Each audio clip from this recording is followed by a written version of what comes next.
In this edition, some wonderful artifacts from a prominent Pikeville family that showcases the progression of education.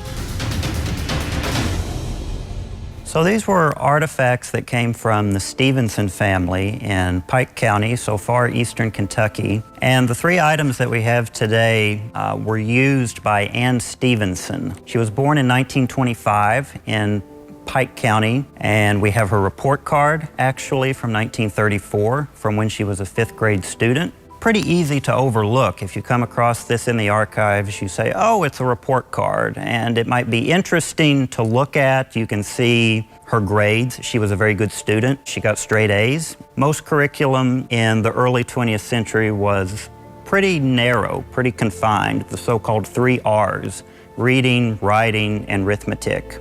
The idea was that's all the educational skills you would need. But if you look at this report card, you can see that toward the end of the school year, they're adding subjects like physiology, history.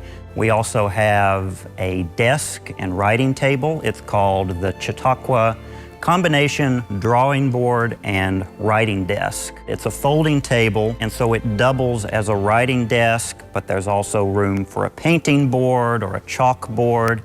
It has these really neat scrolls that come down with alphabets, numbers, illustrations. And then finally we have just a play table. It's a small table designed for a child, but it's also has some numbers, the alphabet, some nursery rhymes. A lot of reformers at this time are saying, well, what about the child and their interest? What if we try to integrate learning and play? And I think these artifacts give us some great windows into what your average, ordinary, everyday Kentuckian might be doing.